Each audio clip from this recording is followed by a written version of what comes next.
होली में या दुर्गा पूजा में ऐसे गाइडलाइंस क्यों लाती है? हिंदू, हाँ, हिंदू शब्द का प्रयोग किया। हाँ जी, हिंदू आस्था को बाकी धर्मों के साथ ऐसा क्यों नहीं किया जाता है? जब बकरीद थी तो नहीं कुछ हुआ, प्रोटोकॉल बहुत नहीं है, तो उसी दिन लिख दिया था मांझी की हो गई एनडीए में एंट्री। और इसके पूर्ण उस वक्त ही मैंने कहा था कि मांझी नीतीश से कंधे पर बैठ कर जाएंगे, उन्हें भाजपा की आवश्यकता नहीं है, ये भाजपा को मुंह चिढ़ाने जैसा है। गिरिराज सिंह का ट्वीट याद है? नहीं, मुझे याद नहीं। कितनी सुंदर सुंदर तस्वीरें हैं, नीतीश जी की तस्वीर मांझी जी से उठाकर उन्होंने मांझी जी के प्रोफाइल से ट्वीट किया और कहा कितनी सुंदर सुंदर तस्वीरें हैं, काश नवरात्र में भी नीतीश कुमार जी इसी तरह से फलाहार करते हैं हमारे साथ बैठ के। बात यह कि नीतीश ने जो नया गेम स्ट्रैटेजी लाया है कि खुद को मजबूत करके चुनाव की तैयारी करने के लिए, मध्यवर्ती चुनाव उसकी तैयारी को काटने के लिए भाजपा भी अपने स्ट्रैटेजी लगा रही है। और मैं बता दूं आपको, और उसका मुख्य औजार है पोलराइजेशन ऑफ वोट्स। और नीतीश कुमार पर हमला करना, गृह विभाग पर उनके हमला करना, ये तो चला रहा है। हर चीज पर नीतीश कुमार को घेरा गया और भाजपा ने जितना बदनाम किया इनको, वही मैं बोल रहा हूँ कि राजनीति मतलब ऐसा ही है। आज जिस तरह से उपेंद्र कुशवाहा नीतीश कुमार के साथ जाके सरेंडर करते हैं, ऐसे नीतीश कुमार ने ही भाजपा के सामने सरेंडर किया था एक वक्त।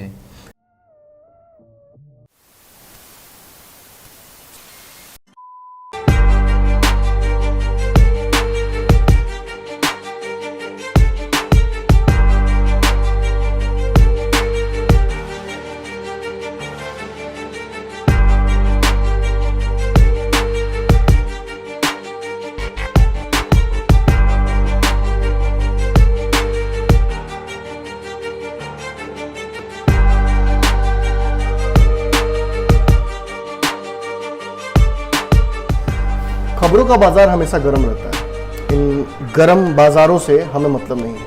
हम खबरों का बाजारीकरण नहीं करना चाहते। हम उन खबरों की तह तक पहुंचना चाहते हैं जिन खबरों की वजह से आपके जीवन पर असर पड़ता है। हम खबरों का पंचनामा करते हैं। नमस्कार, मैं हिमांशु कुमार, आप देख रहे हैं भारत लाइव। पंचनामा के इस खास शो में आप सभी का बहुत बहुत स्वागत है। आपको पता होगा पंचनामा में खबरों की चीरफाड़ होती है। हमारे संपादक डॉक्टर नमन मिश्रा जो है खबरों की चीरफाड़ करते हैं और खबरों की तह तक पहुंचने की कोशिश करते हैं। इस वक्त बिहार में एक बड़ी बात चल रही है कि नीतीश कुमार क्या चुनाव की तैयारी कर रहे हैं, और जिस तरीके से आप कालक्रम में घटनाक्रम देखें तो आपको लग जाएगा कि नीतीश कुमार चुनाव की तैयारी कर रहे हैं। और एक बयान काफी बताने के लिए जब श्याम बहादुर सिंह फिर से जिक्र कर देते हैं, जरूरी है जिक्र करना, जब मंच पर खुद जेडीयू के प्रदेश अध्यक्ष में सुषमा मौजूद होते हैं, वो कहते हैं कि नीतीश कुमार के हाथों को मजबूत करना है, ये गठबंधन ज्यादा दिनों तक नहीं चलेगा। उसके बाद तारकिशोर प्रसाद कहते हैं कि हम बड़े भाई की भूमिका में कार्यक्रमों में नहीं दिखते, अब दिखेंगे। इसके बाद दो घटना हुआ, आपको बता दें, कटिहार में। बाकी पुरानी बातें आपको पता है, बार बार जिक्र ही कर रहे हैं खबरों के माध्यम से भी, विश्लेषण के माध्यम से। दो महत्वपूर्ण घटना हाल फिलहाल में हुआ है। एक कटिहार में एक अस्पताल का शिलान्यास होता है, वहां तारकिशोर प्रसाद मौजूद होते हैं और बाकायदा जो है वहां पे कहा जाता है कि जो मेयर होते हैं वो जेडीयू के होते हैं और बाकायदा वो बिफर के कार्यक्रम छोड़ के भाग जाते हैं। आरोप ये लगाते हैं कि वहां पे जो पोस्टर होता है वहां से नीतीश कुमार गायब होते हैं। उसके बाद बीजेपी नेता ये कहते हैं कि चूक से हुआ होगा, लेकिन अगर हम ध्यान से देखें सर तो जब तारकिशोर प्रसाद कहते हैं कि हम बड़े भाई होने के बावजूद सरकारी कार्यक्रमों में नहीं दिखते हैं, अपने मंत्री को कहते हैं कि आप जाइए और वो कार्यालय से अपने काम का गुणगान करते हैं, तो फिर ये इत्तेफाक नहीं कह सकते इसको। अगर वहां से जोड़े तो यहां से उन्होंने क्या किया, बदला लिया कि उनको पोस्टर से हटा दिया। और दूसरी बात बताना चाहेंगे कि कोरोना को लेकर गाइडलाइन आए हैं, जिस तरह से कोरोना के मरीज बढ़ रहे हैं, इस पर भी अब जो है बीजेपी ने धर्म को लेकर नीतीश कुमार पर अटैक करना शुरू कर दिया है, जो उसका मेन कार्ड है, रिलीजन को लेकर ध्रुवीकरण करती है। और नीतीश कुमार के बारे में कहा जाता है कि वो बहुत ही क्या कह सकते हैं कि सेकुलर हैं, लेकिन उनको ये कह दिया गया है कि होली मिलन समारोह पे जो रोक लगाया गया कोरोना को देखते हुए, तो उन्होंने कह दिया कि बहुत महत्वपूर्ण शब्द है सर, मेरा दिमाग वहीं पे ध्यान टिक गया था, ये गृह विभाग की सोची समझी साजिश है। अब इससे ज्यादा क्या कह सकते हैं कि किस तरीके से दोनों के रिश्तों में तलखियां लगातार बढ़ रही हैं सर। और इससे ज्यादा आप ये कह सकते हैं कि चुनाव के डेट का अनाउंसमेंट करिएगा, जब घोषणा उधर से होगी तो आप डेट बताइएगा। ब्रेकिंग तो आप हमारे यहाँ आप ही करते हैं जी। नहीं, एक बात जरूर कहना चाहूंगा, आपने कहा सेकुलर वाली बात, तो नीतीश कुमार सेकुलर नहीं है। दिखाते तो हैं, काजल की कोठली में काजल है। अच्छा, काजल की कोठरी में काजल है, मतलब नजर ही नहीं आ रहे हैं। अच्छा। जो कुछ भी वो कर रहे हैं इस संजीदगी से छुप जा रहा है कि भाजपा को समझने में समय लग रहा है। याद है परसों के पंचनामा में हमने कहा था कि ये बातें हम जो चर्चा कर रहे हैं चुनाव की, नीतीश भाजपा की, नीतीश की तैयारी की, ये भाजपा समझ नहीं रही है क्या? अगर ना समझ बन रही है तो केवल इसलिए क्योंकि चुनाव है और 2-3 महत्वपूर्ण चुनाव है। 3 चुनाव की चर्चा तो मैं साफ तौर पर यहाँ करना चाहूँगा। बंगाल, फिर असम, फिर उत्तर प्रदेश। ये 2 तो जीता हुआ है, 1 जीतने गए हैं। तो भाजपा के लिए बहुत महत्वपूर्ण हो जाता है यहाँ से आने वाला 1 साल 1.5 साल का समय। इस बीच में एक तीसरा चौथा चुनाव नहीं करना चाहेगी भाजपा, खासतौर पे बिहार ऐसे पॉलिटिकली वोलाटाइल जगह पर। यहाँ जमीन खोने का मतलब है कि मतलब यहाँ अगर आपका पतलून में से एक बिलांग काटा जाए ना तो हाफ पैंट हो जाएगा वहाँ तक जाते, समझ रहे ना? फिर बड़ा मुश्किल से हाफ पैंट से भाजपा आरएसएस ले आया है फुल पैंट पे, फिर वापस हाफ पैंट पे जाना नहीं चाहेगी। मेरी बात समझ रहे हो, समझने वाले। अब यहाँ एक बात कहना चाहूँगा कि भाजपा भले ही शीर्ष नेतृत्व पर अपने टॉप लेवल पर ये बातें न कहे, इन बातों को अनअवेयर सा महसूस कराए लोगों को कि नहीं हमें क्या लगता है ऐसा कुछ नहीं होगा, लेकिन सबको पता है कि नीतीश कुमार की चुनावी तैयारी है ये। सबको पता है कि लवकुश रात भर में संभव नहीं है, कुछ और बात जरूर है। लवकुश समीकरण को साधने के लिए कई पुराने नेता लगातार वो भी एक्टिवेट हो गए हैं और वो चाहते हैं कि नीतीश कुमार के हाथ से इस लवकुश को खत्म किया जाए। मैं आपको ये बता दूं कि भाजपा भी लवकुश का समीकरण जो नीतीश कुमार साधने जा रहे हैं इसके लिए भी तगड़ा काट लेकर आ रही है।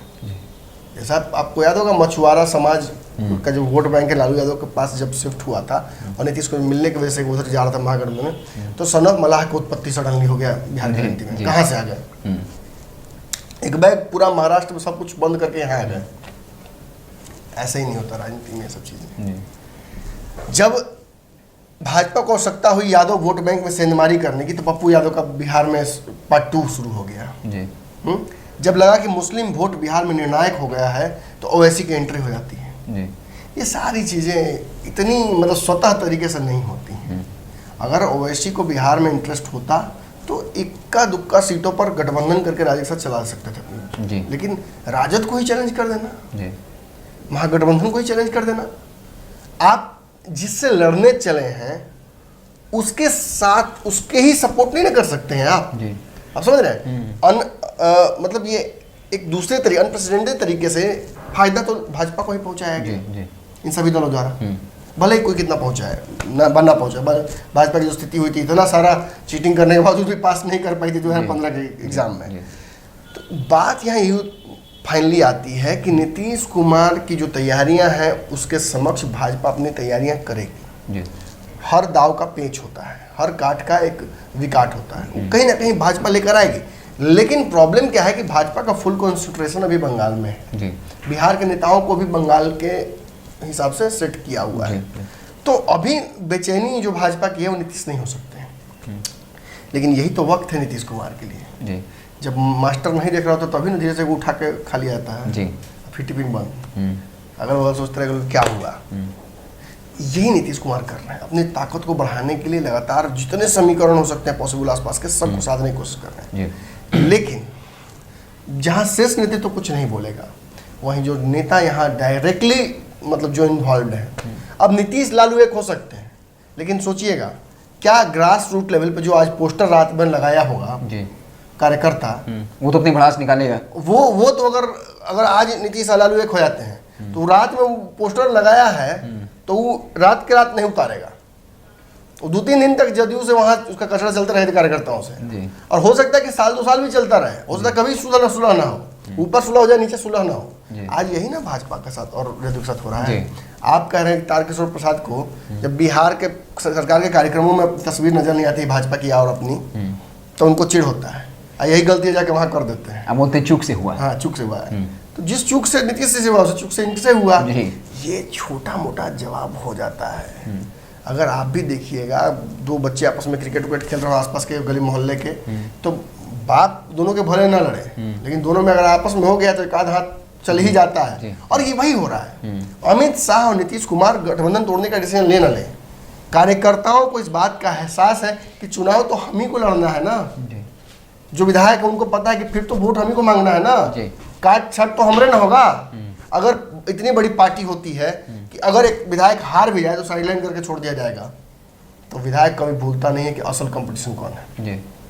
जितने भी वहाँ संभावित कैंडिडेट होते हैं सबको अपना दुश्मन मानता है, चाहे किसी पार्टी को, उसी की अपनी पार्टी की ही क्यों ना हो। और इसी कारण से चुनाव इंटरेस्टिंग हो जाता है। अब हमने देखा है 2015 में हुआ, 2017 में जिस तरह से परिस्थितियाँ बदली, फिर हम 2020 के समीकरण, लेकिन एक समीकरण में खास तौर पे यहाँ पे याद दिलाऊंगा। मैंने आपको शुरुआत में बोला था कि एक बहुत बड़ी बात आपने पकड़ी है, जिसको अगर मैं अपने संदर्भ में बताऊं तो ये बहुत भयानक हो जाता है। तारकिशोर प्रसाद की बात नहीं करूंगा, उसके बाद जो बयान आपने बताया कि जो खास तौर पे होली को लेकर गाइडलाइन आया, चुनाव कराया गया, कोई गाइडलाइन नहीं, चुनाव के बाद जो परिस्थितियां थी, कई कार्यक्रम हुए, कई रैली, सब कुछ हुआ, मंच उंच बना, उस वक्त हमने देखा कि कोई बहुत प्रोटोकॉल फॉलो नहीं कर रहा था कोरोना का, क्योंकि कोरोना का पीक टाइम चल रहा था। और फिर हमने देखा कि चुनाव जब सरकार बन गई है, सरकार को पता है कि होली में लोग एंजॉय कर सकते हैं, तो अब घटनाएं ज्यादा ना हो, दुर्घटनाएं, क्योंकि सरकार घिरी हुई है। नीतीश कुमार अपने सहयोगियों से, विपक्षियों से, विरोधियों से, सभी से घिरे हुए हैं क्राइम के मुद्दे पर। और होली के वक्त थोड़ा बहुत क्राइम बढ़ जाता है, हर साल का ये नियम है। मार्च का क्राइम कहा जाता है गांव में की जो दुश्मनी होता है उसको बचा के रखा जाता होली है के लिए, और होली के जैसे मौके को सधाया जाता गब्बर है। सिंह भी पूछता ये था, कहावत है। गब्बर सिंह भी पूछता था कब होली, दुश्मनी साधने के लिए ना। तो वो एक समय होता है जिस वक्त छोटा मोटा घटनाएं बढ़ जाती है, इसकी वजह से फौजदारी की जो संख्या है वो बढ़ जाती है। तो नीतीश जी जानते हैं ज्यादा लोग निकलेगा ही नहीं, ज्यादा जोड़ घटाव नहीं होगा। शराबबंदी का मामला भी है कैसे कि चीजें सामने आ जाए, शराबबंदी भी है, शराबबंदी सामने एकदम मुद्दा मुंह पे ताक रहा है। और अगर प्रोटोकॉल के तहत चीजें होंगी तो दबी रहेंगी। शराब तो रोकना संभव नहीं है, मैं स्पष्ट आपको बता रहा हूँ। 3 साल से लगातार मैं बिहार में घूम रहा हूँ, मैं लोगों से जाकर पूछता हूँ कि किसकी सरकार बनी तो लोग कहते हैं शराबबंदी खराब है, शराबबंदी नहीं होना चाहिए, शराब मिलता है यहाँ पे। हर चर्चा में शराबबंदी आ जाती है और मुझे बहुत चिढ़ होता है इस चीज से। एक चीज जो स्वैच्छिक है, जो व्यक्ति को खुद, अब तेजाब तो आपने बैन नहीं ना किया है, कोई तेजाब पी के मर जाए तो क्या कीजिएगा, इसके लिए तेजाब बैन कीजिए, क्या कीजिएगा बैन।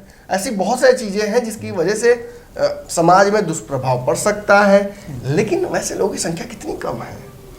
कितने लोग आप देखते हैं कि हालांकि अब बिहार में तो बहुत देखने को मिला है कि वर्दी में भी लोग नशे में घूमते रहते हैं, उच्च पदाधिकारी भी नशे में घूमते रहते हैं, लेकिन इन चीज़ों को कहीं ना कहीं प्रोटोकॉल में लाया गया, लेकिन एक्सपोज्ड है शराबबंदी। बात इसकी नहीं हो रही है, बात हो रही है कि जब नेताजी, विधायक जी भाजपा के सवाल खड़े करते, क्या बोला है उन्होंने कहा है कि ये गृह विभाग की सोची समझी साजिश है, और ये कह दिया कि नीतीश सरकार जो होली में या दुर्गा पूजा में ऐसे गाइडलाइंस क्यों लाती है। हिंदू का प्रयोग किया। जी, हिंदू आस्था को बाकी धर्मों के साथ ऐसा क्यों नहीं किया जाता है। जब बकरीद थी तो नहीं कुछ हुआ, प्रोटोकॉल बहुत नहीं आया था। मैं बताता हूँ कोई बात, अब यहीं आ गया समय याद दिलाने का। याद है जब नीतीश जी और भाजपा 2017 में एक हुए थे, और 1 साल सरकार चलते हुए हुआ था, 1 साल या 9 महीने हुए थे, एग्जैक्ट डेट नहीं याद है मुझे, लेकिन आपको याद हो जाएगा जब मैं बोलूँगा। तो नीतीश कुमार बकरीद के दौरान या ईद के दौरान गए थे जीतन राम मांझी के यहाँ इफ्तार के दौरान गए थे, और जीतन राम मांझी के साथ उन्होंने इफ्तार किया था। अच्छा। उस वक्त जीतन राम मांझी महागठबंधन में थे, और उस वक्त मैं जो कहता हूँ ना कि नीतीश कुमार को मैं बहुत फॉलो करता हूँ, खबर निकाल कर देख लीजिए नमन मिश्रा की, मैंने उसी दिन लिख दिया था मांझी की हो गई एनडीए में एंट्री। और इसके पूर्ण उस वक्त ही मैंने कहा था कि मांझी नीतीश के कंधे पर बैठ कर जाएंगे, उन्हें भाजपा की आवश्यकता नहीं है, ये भाजपा को मुंह चिढ़ाने जैसा है। सेकुलर कार्यक्रम में नीतीश कुमार को बुलाया उन्होंने, ध्रुवीकरण की राजनीति, जिस वोट बैंक पर नीतीश कुमार का एक बार आधिपत्य हो गया था, जब चाहे वापस वहां रिविजिट कर सकते हैं। आज भी बता दो, आज भी बिहार के मुसलमानों के दिल धड़कता है नीतीश कुमार के लिए। बात बहुत बड़ी बात मैं कह रहा हूँ। नीतीश कुमार, देखिए, एक होता है कि लाठी से मुसलमानों को हक दिलाना, और एक होता है नीतीश कुमार ने बुद्धि से मुसलमानों को हक दिलाया। आज मुसलमानों से नीतीश कुमार का थोड़ा सा मोह भंग हुआ है, तो इसलिए क्योंकि उस वोट बैंक पर जो पौराणिक अधिकार है वो किसी और पार्टी का है। इस वजह से नीतीश कुमार थोड़े अलग होते हैं, लेकिन फिर भी आमिर सुबहानी को देख लीजिए, जो कार्यक्रम है उनको देख लीजिए, मदरसा बोर्ड्स को देख लीजिए, टीचरों की वैकेंसी देख लीजिए, आपको एहसास हो जाएगा नीतीश कुमार धीरे धीरे अंदर ही अंदर अपना काम कर रहे हैं। उनका बिहार के मुसलमानों को यकीन होता है कि दंगा जैसे मामले में नीतीश कुमार अगर हैं तो उनके साथ गलत नहीं होगा, कहीं ना कहीं उनके मन में ये विश्वास तो है, घूमने के बाद जो पता चलता है। अब यह समझिएगा, ये कार्यक्रम की मैं चर्चा कर दी आपसे, इस कार्यक्रम के बाद गिरिराज सिंह का ट्वीट याद है? नहीं, मुझे याद नहीं। कितनी सुंदर सुंदर तस्वीरें हैं। नीतीश जी की तस्वीर माझी जी का से उठाकर उन्होंने माझी जी के प्रोफाइल से ट्वीट किया और कहा कितनी सुंदर सुंदर तस्वीरें हैं, काश नवरात्र में भी नीतीश कुमार जी इसी तरह से फलाहार करते हैं हमारे साथ बैठ के। साथ में थे गठबंधन में उस वक्त, गिरिराज सिंह फॉर्म में थे। गिरिराज सिंह को पता था कि सीएम कैंडिडेट प्रोजेक्ट किया जाएगा और गिरिराज सिंह उस चीज के लिए तैयार थे। भाजपा तब भी तैयार थी कि अगर चुनाव हो जाएगा, टूटेगा गठबंधन, तो सरकार तो नहीं बनने देंगे, चुनाव कराएंगे, कोई जोड़ तोड़ करना पड़ जाए करेंगे, लेकिन सरकार नहीं बना देंगे नीतीश कुमार को राज्यसभा में मिलकर। और नीतीश जी को भी एहसास हो गया था कि मिलकर भी राज्यसभा सरकार नहीं बना पाएंगे, इसीलिए नीतीश कुमार वेट किए और आगे चल के उन्होंने इंतजार किया। और जब ये बात हिंदू आस्था और पोलराइजेशन की बात जब गिरिराज सिंह करने लगे, तो गिरिराज सिंह के साथ सेंटिमेंटल वैल्यूज बढ़ने लगे। और नवादा वाली इंसिडेंट याद कीजिए, जो हिंसा झड़प हुई थी दो संप्रदायों के बीच में, जाकर रोए थे गिरिराज सिंह और कहे थे क्या करूं, मेरे हाथ बंधे हुए हैं। गिरिराज सिंह ने सरकार में रहते हुए बातें कही थी। अब वहां से जरा इस चीज को जोड़िए घटना को, ये वन ऑफ घटना नहीं है, ये घटना केवल एक घटना नहीं, एक रणनीति के तहत एक ब्रेड क्रम है, पॉलिटिकल ट्रेल है जो इशारा कर रहा है फिर से कुछ। तब जब नीतीश कुमार गए थे उसी समय नींव रखा गई थी माझी की घर वापसी की। आज माझी मंत्री हैं, 1.5-2 साल की बात है। सोच लीजिए उस वक्त भी हमने एक एग्रेसिव रिस्क लिया था। हमने कहा था, हमें पता रहा जो अंदरूनी कार्यकर्ता होते हैं वो बता देते हैं चर्चाएं क्या होती हैं और हम में कन्फाइड करते हैं, वो उन्हें पता होता है कि हम इस बात को सार्वजनिक करेंगे सही मंच पर। और आज मैं आपको बता दूं कि भाजपा जब हिंदुत्व के मुद्दे पर आगे बढ़ रही है और भाजपा तेजस्वी यादव को घेरने के लिए खासतौर पे यादव और दलित समाज के लोगों को आगे कर रही है, और हमने जो खबर परसों की थी मैं आपको बधाई देना चाहूंगा, वो भी बहुत बड़े अखबार के मुख्य पृष्ठ पर आज मैंने देखा है। अच्छा, दिल्ली के एक मुख्य पृष्ठ पर मैंने देखा है वो खबर। हमने जो खबर की थी कि तेजस्वी को घेरने की रणनीति नहीं बना रही है भाजपा, बिल्कुल सेम स्ट्रैटेजी और सेम पूरी खबर, जिन लोगों की चर्चा हमने की थी वही सारे नाम वहां लिखा हुआ, और वो खबर आज हुई है पब्लिक। मतलब उस बड़े अखबार ने हमारे लीड को फॉलो किया है। और आज हम बता देते हैं आपको, भाजपा जो प्लान ए है वो पोलराइजेशन ऑफ हिंदू वोट्स ही है। प्लान बी शाहनवाज हुसैन हो सकते हैं, अवैसी हो सकते हैं, पप्पू हो सकते हैं, गिरिराज सिंह हो सकते हैं, नहीं गिरिराज सिंह तो फर्स्ट वाले में ही, माफ कीजिएगा, कन्हैया हो सकता है, कोई भी हो सकता है। लेकिन प्राथमिक वोट जिसके तहत नरेंद्र मोदी आज सत्ता में है, जिस वोट के चलते नरेंद्र मोदी 100 गलतियां कर देते, 100 खून माफ हो जा रहे हैं, सब माफ है। अगर क्यों हो रहा है, क्योंकि वो उस हिंदू वोट को अपने पास पोलराइज कर रहे हैं जो काफी अग्रेसिव हुआ है वोट देने के लिए, जो सोशल मीडिया पर काफी इन्फ्लुएंस हो जाता है, उस वोट बैंक को अपने पास कर लेते हैं। सिंस बिहार में जो इन्फ्लुएंशियल रेट रहा है हिंदू पोलराइजेशन का, वो बहुत स्लो रहा है। बीच बीच में आप देखिएगा कि आरएसएस के लोग आके मोहन भागवत ये बीच बीच में चेक कर रहे हैं। आरएसएस की जांच एजेंसियां, मैंने आपको चुनाव में ही बताया था कि लगातार सर्वे कर रही हैं। हिंदू वाहिनी जो यूथ क्लब्स हैं वो सब कुछ सर्वे करा रहे हैं और लोगों को जोड़ा जा रहा है बिहार से। बिहार पूरी प्राथमिकता में है, आत्मनिर्भरता बस केवल कहने के लिए नहीं है, वो एक इशारा है और नीतीश इशारे को समझ रहे हैं। बात यह कि नीतीश ने जो नया गेम स्ट्रैटेजी लाया है कि खुद को मजबूत करके चुनाव की तैयारी करने के लिए, मध्य चुनाव उसकी तैयारी को काटने के लिए भाजपा भी अपनी स्ट्रैटेजी लगा रही है। और मैं बता दूं आपको, और उसका मुख्य औजार है polarisation of votes. Polarisation of votes और नीतीश कुमार पर हमला करना, गृह विभाग पर उनके हमला करना, ये तो चला रहा है, लेकिन हिंदू धर्म से जोड़ देना इसको और ये कह देना गिरी विभाग की सूझबूझ साजिश है, मतलब नीतीश कुमार की सूझबूझ साजिश है, सीधी सी बात है। और नीतीश कुमार के सेकुलर चेहरे को किस तरह से बदनाम किया गया था आपको याद है? मुझे याद है 2014 का वो पूरा किस्सा, मैं एकदम बहुत नजदीक से, मैंने छात्र था पत्रकारिता का, मैं देख रहा था बहुत नजदीकी से। मैंने देखा था कि कैसे तीसरे ही साल में था अपने पत्रकारिता का मैं, और मैं बहुत नजदीक से देखा था कि नीतीश कुमार को कभी इशरत जहां का अब्बू, कभी तुष्टिकरण, कभी हज में जो सब्सिडी जाती है उसको लेकर घिरा जाता है, मदरसा बोर्ड में जो शिक्षकों को भर्ती हो जाती है उसको लेकर, उर्दू टेट का जो व्यवस्था किया उन्होंने उसको लेकर, मैंने सरकारी जो स्कीम्स है उसमें जो मुसलमानों के लिए आरक्षण कुछ लाया गया था उसको हर चीज पर नीतीश कुमार को घेरा गया और भाजपा ने जितना बदनाम किया इनको, वही मैं बोल रहा हूँ कि राजनीति मतलब ऐसा ही है। आज जिस तरह से उपेंद्र कुशवाहा नीतीश कुमार के साथ जाके सरेंडर करते हैं, ऐसे नीतीश कुमार ने ही भाजपा के सामने सरेंडर किया था एक वक्त। लेकिन इसका मतलब ये नहीं कि सरेंडर कर दिए तो अंतिम ही सरेंडर है। फिर ताकत उठेगी तो फिर नीतीश कुमार बन जाएंगे, उपेंद्र कुशवाहा बन सकते हैं। लेकिन एक बात तय है कि भाजपा बिहार में अपना जो हिंदू कार्ड है उसको खेलना शुरू कर दी है। आप आने वाले समय में देखिएगा, अभी तो हिंदू त्यौहार शुरू हुए हैं जी, बहुत त्यौहार हैं और तुरंत शुरू होने वाला है। ये सारी चीज़ें जो यहाँ से छठ आएगा, फिर हम देखेंगे होली है, होली के बाद फिर छठ देखेंगे, छठ के बाद हम देखेंगे कि लगातार कैसे नवरात्रों में लॉकडाउन लगाने में नीतीश कुमार की हालत खराब होती है, कैसे वो प्रस्ताव लाते हैं और कैसे भाजपा उसको ध्वस्त करती है। ये सारी चीज़ें हम देखेंगे। ताकत कैसे शिफ्ट हो रहा है ये भी देखना बहुत महत्वपूर्ण होगा। लेकिन हाँ, आपको जो देखना है वो यहाँ है जी। तो पंचनामा विश्लेषण था आज का, और सबसे महत्वपूर्ण बात यही निकल सामने आया कि जब बीजेपी अगर बिहार में हिंदू कार्ड खेलना शुरू कर दे, क्योंकि अगर होली में सामाजिक मिलन समारोह को अगर कैंसिल किया गया है तो ये केंद्र सरकार का आदेश है, बाकायदा प्रधानमंत्री कह रहे हैं आप लोग कुछ खेलिएगा तो हम हिंदू कार्ड खेलेंगे जी। If you are back to your basics then I will go to my basics. हाँ, तो जब प्रधानमंत्री खुद कह रहे हैं, केंद्र एजेंसियां कह रही है कोरोना बढ़ सकते हैं कहीं ना कहीं, इसको लेकर सावधानी बरतने की जरूरत है, लेकिन वहीं बीजेपी के ये जो विधायक हैं वो कहते हैं ये गृह विभाग की सोच समझ साजिश है, मतलब हिंदू वोट को पोलराइज करने की पूरी कोशिश है।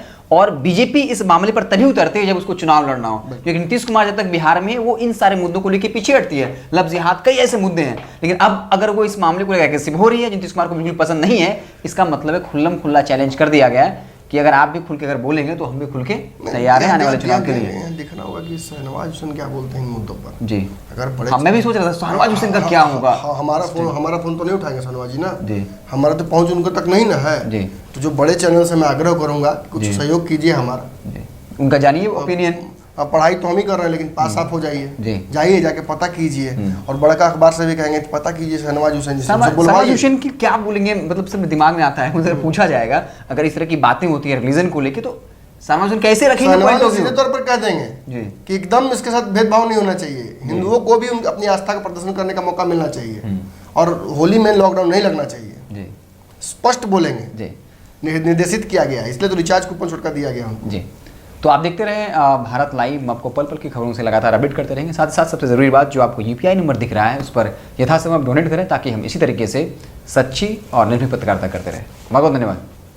अगर ये वीडियो पसंद आई और वह बिहार के राजनीति और बिहारियत से सरोकार रखेनी तो सब्सक्राइब बटन दबा के चैनल के सब्सक्राइब कर ली। ओजे एगो घंटी बा, ओकरा बटन दबा देला से कुल सटीक और मारक खबर रुआ मुफ्त में मिल जाई।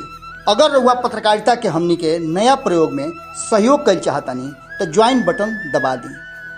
पेटीएम नंबर नोट कर ली 9386816700। धन्यवाद।